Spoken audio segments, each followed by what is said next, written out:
Tahukah kamu, ada sebuah kisah pengkhianatan paling memilukan yang dilakukan bukan oleh pasangan, bukan juga oleh teman, melainkan pengkhianatan negara terhadap pahlawannya sendiri. Coba kamu perhatikan puncak Monas yang menjulang tinggi itu. Setiap kali kamu melihat lidah apinya yang berkilau, ingatlah bahwa itu bukanlah tembaga, bukan kuningan, apalagi cuma besi yang dicat emas. Itu adalah emas murni. Total berat emas di pucuk Monas saat awal dibangun adalah 38 kg. Dan tahukah kamu, 28 kg diantaranya adalah sumbangan pribadi dari satu orang saja. Bayangkan, 28 kg emas, kalau dikonversi dengan harga sekarang, nilainya puluhan miliar rupiah. Dan dia memberikannya cuma-cuma, tanpa minta balasan, tanpa minta namanya dipahat di dinding marmer.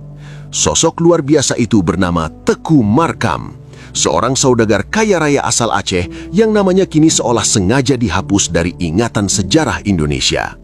Siapa sebenarnya Teku Markam? Di era Bung Karno, beliau bisa dibilang sebagai orang terkaya di Indonesia. Dia adalah pemilik PT Karkam, perusahaan ekspor-impor raksasa yang punya armada kapal laut sendiri. Dia yang memegang kendali perdagangan karet dan mobil-mobil mewah di masa itu. Cintanya pada Indonesia itu gila. Ia bukan cuma menyumbang emas Monas. Saat Indonesia ingin merebut kembali Irian Barat, Teku Markam ikut menggelontorkan dana perjuangan. Dia juga yang membangun infrastruktur jalan di Aceh dan Medan dengan uang pribadinya. Bagi dia, harta hanyalah titipan untuk kejayaan bangsa.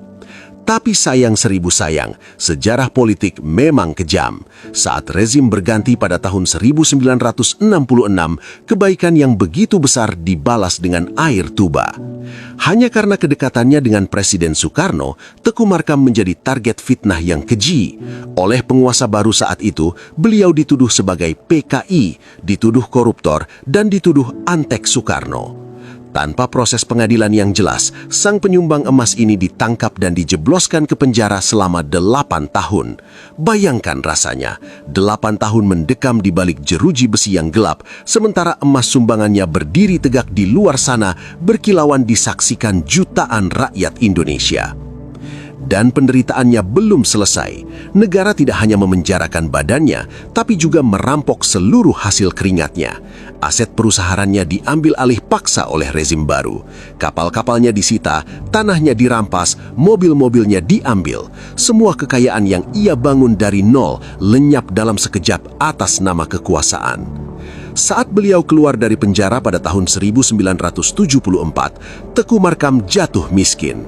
Beliau meninggal dunia pada tahun 1985 dalam kondisi sakit dan kecewa, dengan nama baik yang belum pernah benar-benar dipulihkan oleh negara. Sungguh sebuah ironi yang menyayat hati. Monumen nasional itu berdiri kokoh di atas penderitaan penyumbangnya sendiri. Ternyata, benar kata pepatah, di negeri ini menjadi terlalu baik dan terlalu loyal di waktu yang salah bisa dianggap sebagai kejahatan yang tak terampunkan. Jadi, mulai hari ini, setiap kali matamu menatap kilauan emas di puncak Monas, ingatlah, di balik emas itu ada sosok yang hidupnya dihancurkan dan dikhianati oleh negaranya sendiri. Semoga kita dan anak keturunan kita dijauhkan dari kondisi serupa.